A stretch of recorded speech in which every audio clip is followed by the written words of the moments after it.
Time था 15 मार्च 2023 का, जब एक लड़की उठती है और अपने दरवाजे के ऊपर जाकर अपने माता पिता को आवाज लगाती है कि वो बाहर से दरवाजा खोल दें, क्योंकि वो इस टाइम घर के अंदर थी और उसके माता पिता घर के बाहर सोया करते थे।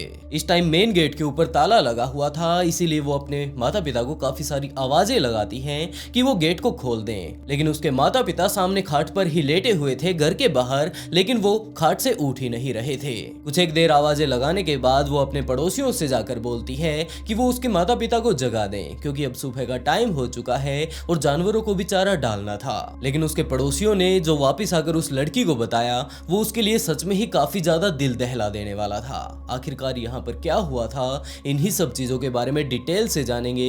लेकिन दोस्तों, उससे पहले अगर आप लोग चैनल पर पहली बार आए हैं तो ब्लडी फाइल्स को सब्सक्राइब जरूर कर लें, क्योंकि मैं यहाँ पर काफी सारे सोल्ड अनसोल्ड केसेस और मिस्टीरियस केसेस यहाँ पर लेकर आता रहता हूँ। और अगर आप लोग पुराने सब्सक्राइबर हैं तो वीडियो को लाइक करना बिल्कुल ना भूलें। और इसी के साथ अगले वीडियो में शाउट आउट पाने के लिए वीडियो के नीचे जाकर एक प्यारा सा कमेंट जरूर करें। इसी के साथ चलिए दोस्तों शुरू करते हैं आज की स्टोरी। दोस्तों, ये स्टोरी है यूपी के बुलंदशहर की, जहां पर एक शिकारपुर नाम का गांव था और यहीं पर रहा करता था 45 साल का सब्बीर नाम का एक व्यक्ति। इसकी शादी रिहाना से हुई थी और आज के टाइम में इसके घर पर 5 बच्चे थे, जिनमें 4 लड़कियां और एक लड़का शामिल था। इनके पास ज्यादा पैसे नहीं थे तो सब्बीर वहीं गांव में ही मेहनत मजदूरी करता और इसके साथ साथ इन्होंने अपने घर पर काफी सारे जानवर भी पाल रखे थे, जिनका दूध बेचकर ये लोग अपने घर का गुजारा किया करते थे। और उन्हीं सब चीजों के सहारे सब्बीर की जिंदगी बड़े ही आराम से बीत रही थी। और उसके बाद टाइम आया 15 मार्च 2023 की सुबह का, जब लगभग सुबह के 5 साढ़े 5 बज चुके थे और आज भी बिल्कुल और दिनों की तरह सब्बीर और उसकी पत्नी बाहर सो रहे थे। सुबह का टाइम हो चुका था।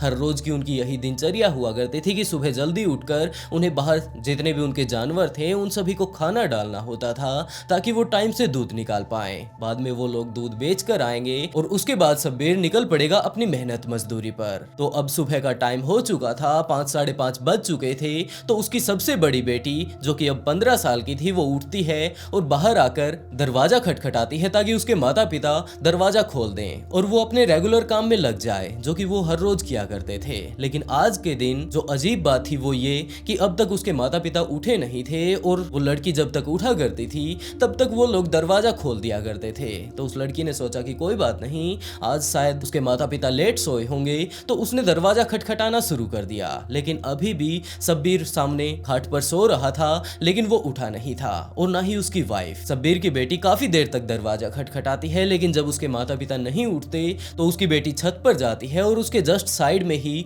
उसके चाचा का घर था। उसने उनकी तरफ आवाज लगानी शुरू की, लेकिन शायद वो लोग अभी भी सो रहे थे। तो उसने अपने घर के दूसरी साइड मौजूद लोगों को आवाज लगानी शुरू की और उनमें से एक व्यक्ति जागा हुआ था और उसने आकर पूछा कि आखिरकार तुम्हें क्या काम है। तो उसने ये बात कही कि आज उसके माता पिता दरवाजा नहीं खोल रहे हैं, क्या वो लोग जाकर उन्हें थोड़ा जगा देंगे। लड़की की ये बात सुनकर उनके पड़ोसी जाकर नीचे उसके माता पिता को जगाने लगते हैं। लेकिन जब वो लोग सब्बीर और उसकी वाइफ के पास पहुंचते हैं तो उन्हें पता चलता है कि यहाँ पर तो काफी सारा खून बिखरा हुआ है। वो लोग काफी ज्यादा घबरा गए और उन्होंने वहां आसपास में जितने भी लोग सुबह घूमने के लिए निकले हुए थे उन सभी को बुलाना शुरू किया। उन्हीं में से एक व्यक्ति सामने आता है और उसने बिना घबराए उन दोनों को चेक करना शुरू किया कि क्या इनमें से कोई जिंदा है। तो उन्हें पता चलता है कि सब्बीर तो अभी जिंदा है, लेकिन इसकी वाइफ ने अपनी जान गंवा दी है। तो वो लोग तुरंत पुलिस के पास कॉल कर देते हैं और इसके साथ साथ ही उन लोगों ने एम्बुलेंस के पास भी कॉल कर दिया और उसकी बेटी, जो कि अंदर इस टाइम भी मौजूद थी, उसे ये बात बतानी शुरू की कि यहाँ पर तो उसके माता पिता को किसी ने बड़े ही बुरे तरीके से मार डाला है। वो लड़की काफी ज्यादा घबरा गई, रोने चिल्लाने लगती है और जिस पड़ोसी से उसने ये बात बोली थी कि वो उसके जाकर माता पिता को जगा दे, छत से होते हुए उनके घर से नीचे आती है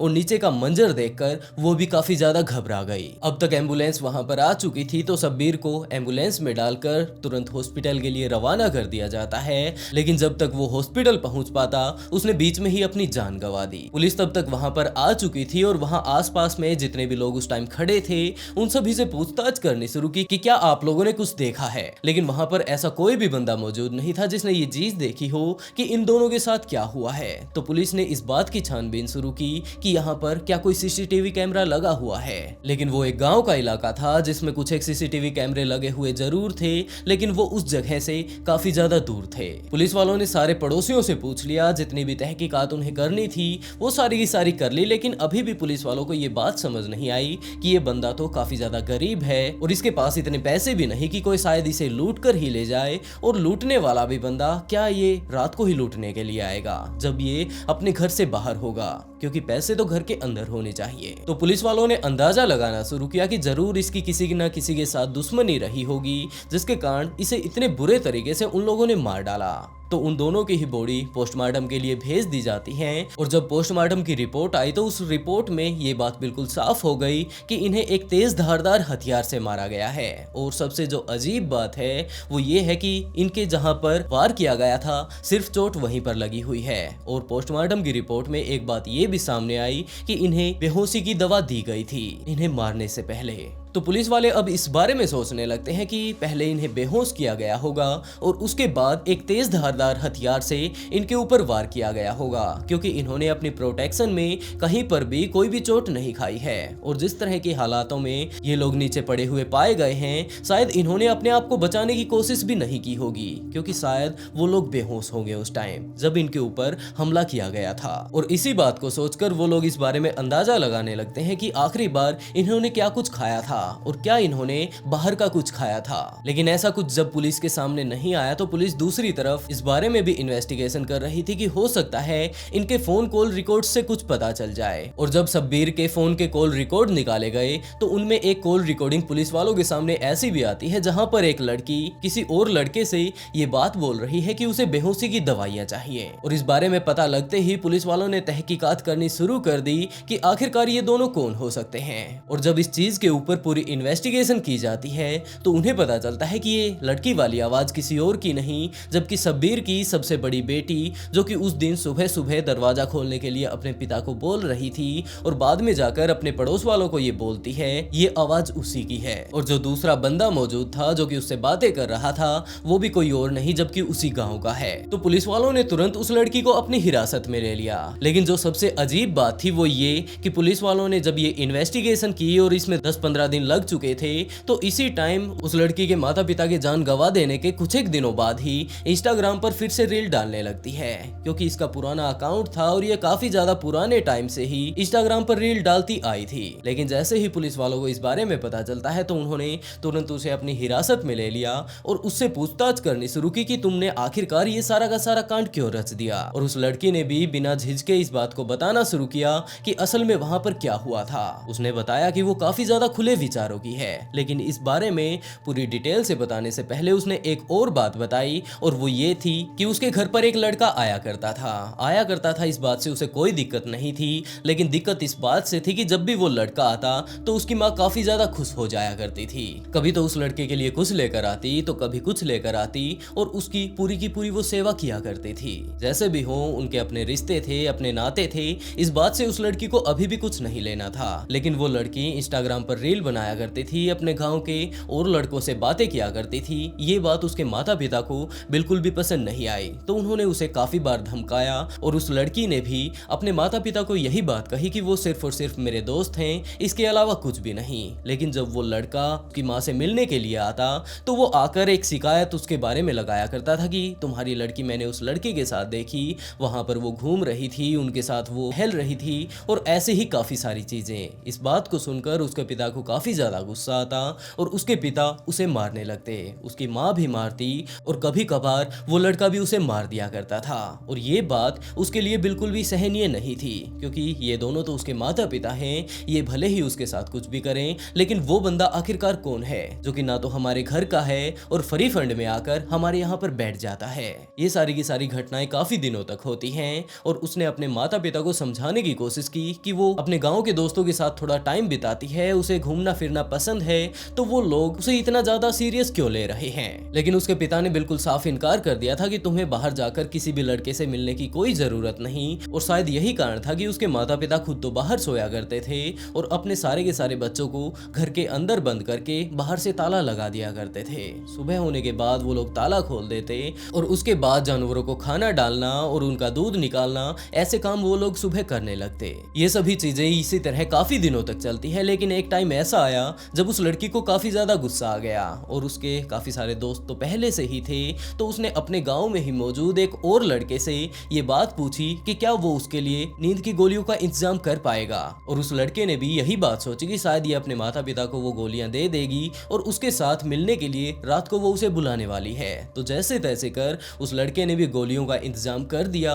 और उसे वो गोलियां दे दी। शब्बीर का पूरा परिवार रात को खाना खा लेने के बाद, खुद शब्बीर तो दूध पिया करता था और उसकी वाइफ चाय पिया करती थी, तो उसकी यही बेटी उनके लिए दूध और चाय का इंतजाम किया करती थी। और उस रात भी बिल्कुल ऐसा ही हुआ। उन लोगों ने खाना खा लिया, उसके भाई बहन जाकर अंदर सो जाते हैं और उसके बाद वो लड़की अपने माता पिता के लिए चाय बनाती है और दूध गर्म करती है, जिसके अंदर उसने वो नींद की गोलियां डाल दी। काफी देर रात तक वो उनके पास बैठी रहती है, उनके साथ बातें करती है और आखिर में उसने चाय तैयार करके अपने माता पिता को पिला दी। उसके माता पिता यूं ही अपनी बेटी के साथ काफी देर तक बातें करते हैं, लेकिन कुछ एक देर बाद ही नींद की गोलियों का असर होने लगता है और वो दोनों के दोनों सो जाते हैं। और उसके बाद उस लड़की ने अपनी माँ को जगाने की कोशिश की, लेकिन उसकी माँ नहीं उठी और उस लड़की को इस बात का विश्वास हो चुका था कि गोलियों ने अपना असर शुरू कर दिया है। और उसके बाद उसने अपने पिता को भी जगाया, लेकिन वो भी नहीं उठे और असल में वो इसी बात का इंतजार कर रही थी। जब उसके माता पिता दोनों के दोनों सो जाते हैं तो उनके घर के साइड में उसके चाचा का घर था, लेकिन उसके आगे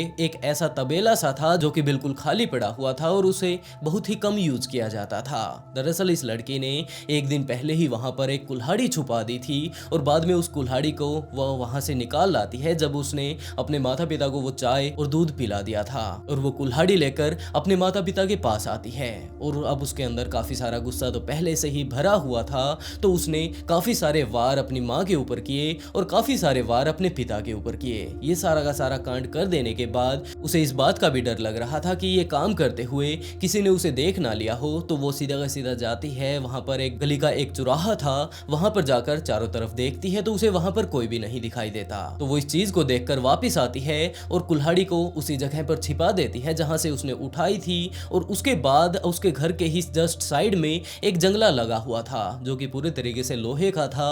उसे पकड़कर वो ऊपर जाती है। ऊपर जब दीवार पर पहुंच गई तो दूसरी दीवार पर लटक कर अपने घर के अंदर चली जाती है। उसके कपड़ों के ऊपर भी खून के काफी सारे छींटे लग चुके थे, तो उसने अपने सारे कपड़े निकाले, उन्हें धो दिया और उन्हें सुखाकर नए कपड़े पहनकर वो सो जाती है। और सोने के बाद उसे अगली सुबह का इंतजार था और सुबह सुबह 5 साढ़े 5 का टाइम हुआ था जब वो उठती है और बाहर आकर दरवाजा खटखटाने लगती है कि दरवाजा खोलो।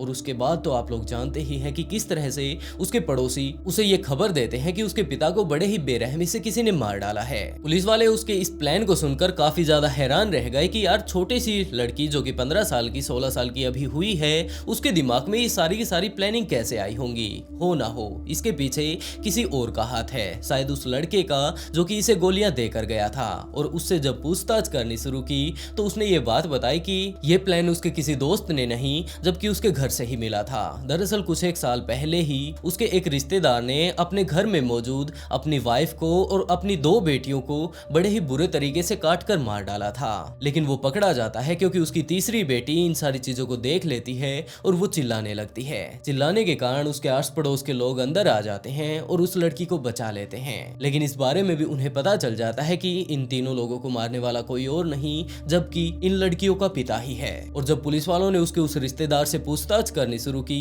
तो उसने ये बात बताई थी कि उसके घर में मौजूद जितनी भी लड़कियां हैं, जितनी भी महिलाएं हैं, उन सभी का चक्कर बाहर गांव में किसी न किसी के साथ चल रहा है। उसकी वाइफ हो चाहे उसकी तीनों बेटियां ही क्यों ना हो। इसी के कारण उसने अपनी वाइफ को मार डाला, अपनी दोनों बेटियों को मार डाला, लेकिन उसकी वो तीसरी बेटी वो वहां से भाग निकलती है। और यही चीजें देखकर उसके दिमाग में भी प्लान आया और उसने ये सारी की सारी चीजें रच दी। पुलिस इन सभी चीजों को देखती है और आखिर में जब इस केस को कोर्ट में पहुंचाया जाता है तो वो लड़की अभी अंडर एज थी, जिसके कारण उसे बाल सुधार गृह में भेज दिया जाता है। वैसे दोस्तों आप लोग इस केस के बारे में क्या कहना चाहेंगे, अपनी राय कमेंट बॉक्स में जरूर बताइएगा। और इसी तरह की और स्टोरी सुनने के लिए ब्लडी फाइल्स को सब्सक्राइब जरूर कर लें। इसी के साथ दोस्तों आज का शाउट आउट अरमान शर्मा को, and write a beautiful comment to get a shout out in next video. बहुत जल्द मिलते हैं एक और नई स्टोरी के साथ।